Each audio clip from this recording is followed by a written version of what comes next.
Tapi dengan pembatasan Pak Prof. Terima kasih Anda masih di Prime News. Kita tetap masih membahas terkait hilirisasi emas, nikel, tembaga, bauksit, merah putih di rantai industri dunia. Saya langsung ke Prof. Prof, sesulit apa sih sebenarnya untuk transfer teknologi dan menciptakan sumber daya yang mumpuni terkait dengan upaya Indonesia untuk menjadi salah satu pusat hilirisasi? Ya. Yang pertama, sejak hilirisasi ini masuk ke Indonesia dan dicanangkan oleh negara, di mana sudah ada pelarangan ekspor kemudian menuju hilirisasi berbagai komoditas, khususnya 4 komoditas yang disebutkan tadi. Apakah memang terbukti ada kita mempunyai teknologi smelter? Belum ada. Yang betul-betul sudah bernilai ekonomis. Ya.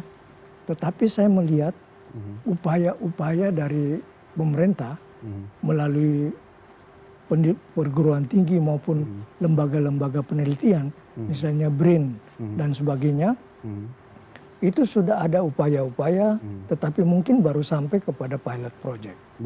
Ya. Nah, kita harapkan satu step lagi ini bisa mencapai skala ekonomi. Nah, kalau itu bisa tercapai, maka apa yang kita bayar sangat mahal dari industri pertambangan kepada teknologi yang kita adopt ke sini di industri nikel itu besar sekali untuk membayar fee teknologinya. Begitu juga di smelter-smelter yang lain. Harapan kita ke depan tentunya harus ada upaya yang keras. Ya, pemerintah harus mendorong benar-benar lembaga penelitian maupun perguruan tinggi untuk menciptakan bisa kita mempunyai teknologi sendiri di hilirisasi mineral dan batu bara. Nah, tapi memang saya punya teman ya di Institut Teknologi Bandung itu sedang merintis satu teknologi RKEF.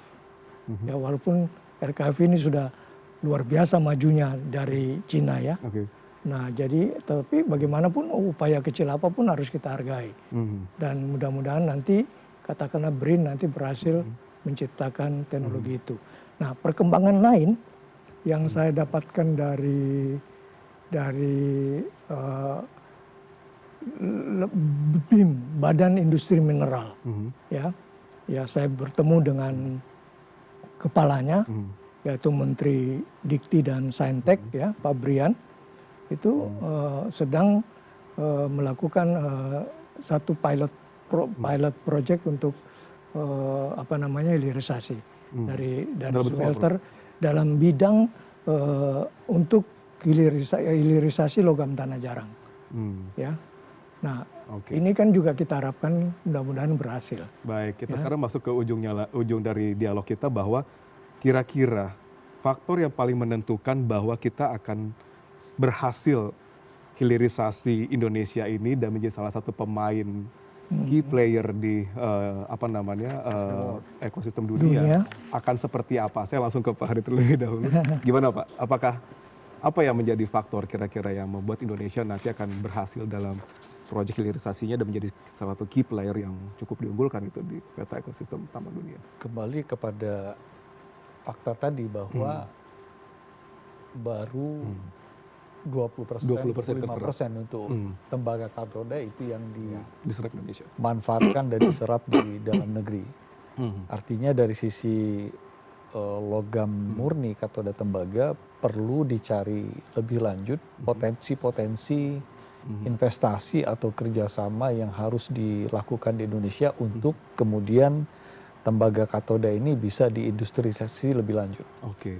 Itu saya pikir roadmap-nya sudah ada, sudah diidentifikasi tembaga itu mau dibuat menjadi apa, entah itu menjadi kabel, entah itu menjadi rod, kemudian menjadi wire dan lain-lain, entah menjadi copper foil juga yang nanti akan menjadi komponen untuk EV battery. Itu semua harusnya sudah mappingnya sudah ada, dan dari mapping itu tinggal dicarikan investasi-investasi yang seharusnya bisa masuk ke Indonesia karena secara logistik ya harusnya atraktif karena tembaga katodanya tersedia, kawasannya ada, dan infrastruktur pendukungnya juga sudah ada, dan kemudian ya untuk Indonesia pasarnya sendiri ada. Contoh kabel PLN kan terus membangun jaringan distribusi, dan saya pikir itu merupakan off-takers utama untuk industri kabel di Indonesia. Emas juga sama, emas kita produksi sekitar 40-50 ton per tahun, dan ini merupakan substitusi impor yang bagus buat Antam ataupun off-taker emas lain di Indonesia, entah Pegadaian, entah UBS ataupun pemain-pemain lainnya. Emas sudah tersedia dan kita tidak perlu impor lagi, ya tinggal bagaimana memastikan bahwa kebutuhan emas di Indonesia ini akan tetap tumbuh dan berkembang. Baik. Jadi hal-hal itu yang mungkin yang harus pemerintah dalam meningkatkan investasi untuk dalam meningkatkan, betul, mungkin tidak hanya dalam bentuk katoda doang, tapi dalam bentuk manufaktur yang lain. Manufaktur, industri manufaktur, investasi yang kita perlukan saat ini. Baik, menarik. Kalau dari Mbak Veronica, kira-kira faktor yang akan membawa Indonesia menjadi salah satu key player di mineral dunia kan seperti apa kira-kira? Jadi kalau mengikuti perjalanan kami dalam 5 tahun ini, kami bisa menyelesaikan beberapa produk yang turunan, dan memang terbukti ketika terjadi tensi yang tinggi di berbagai geopolitik dan juga fluktuasi harga, bermanfaat di masa-masa sulit itu, saat ikat pinggang yang sulit banget. Jadi karena dari hulu sampai hilir itu masing-masing ada marginnya masing-masing, dan ketika terjadi baik perubahan kebijakan maupun tensi geopolitik, itu faktor dari perubahan margin itu variasi. Dari satu tahap kemudian tahap-tahap selanjutnya, ketika kondisi begini fluktuasinya di sini, kemudian ketika kondisi begitu fluktuasinya di sini. Jadi ketika kita punya satu rantai pasok yang lebih sirkuler, maka kita akan mampu bisa adaptif terhadap badai-badai yang kapan kita nggak tahu kapan bisa muncul. Nah kemudian kedua, tentunya itu perannya nggak bisa cuma dari pelaku, tetapi juga butuh dari regulator. Jadi tadi yang disampaikan sama Prof ya, untuk kebijakan memang harus kebijakan yang tahan kapanpun.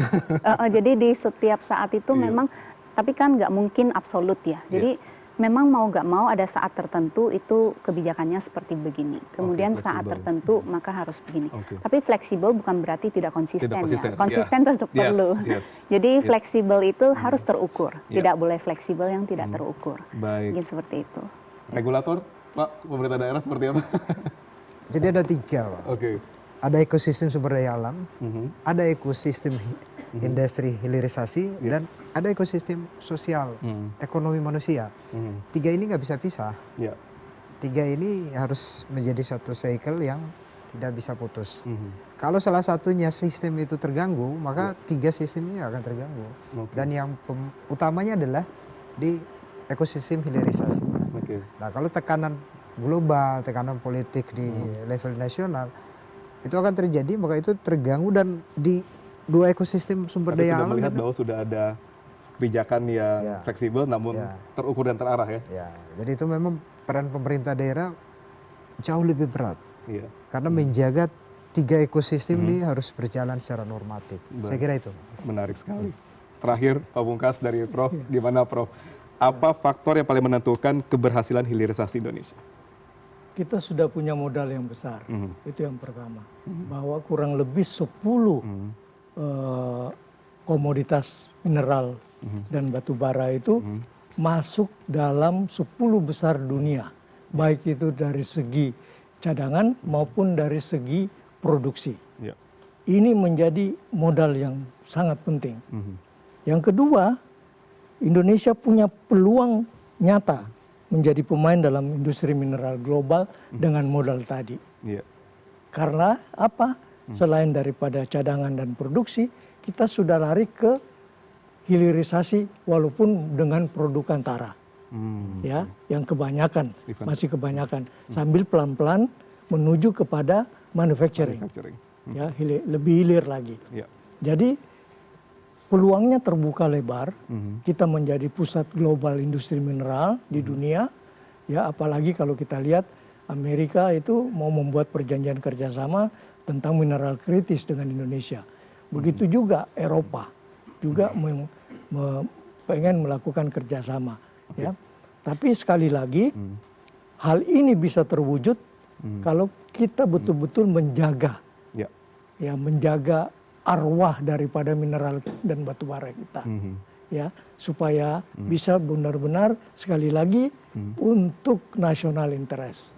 National Dan interest. ini pasti kalau itu kita jalankan, masyarakat menjadi pintar, masyarakat sejahtera, dan pasti akan mendukung program hilirisasi Indonesia. Karena harapannya hilirisasi ini akan menjadi salah satu tulang punggung dalam perekonomian nasional. Betul. Terima kasih Prof, terima kasih Pak Ikram, terima kasih Pak Veronica, terima kasih Pak Heri sudah hadir di Prime News. Dan usai sudah Prime News spesial hilirisasi emas, nikel, tembaga, dan bauksit merah putih di rantai industri dunia. Saya Ruli Kurniawan undur diri, terima kasih, selamat malam, sampai jumpa.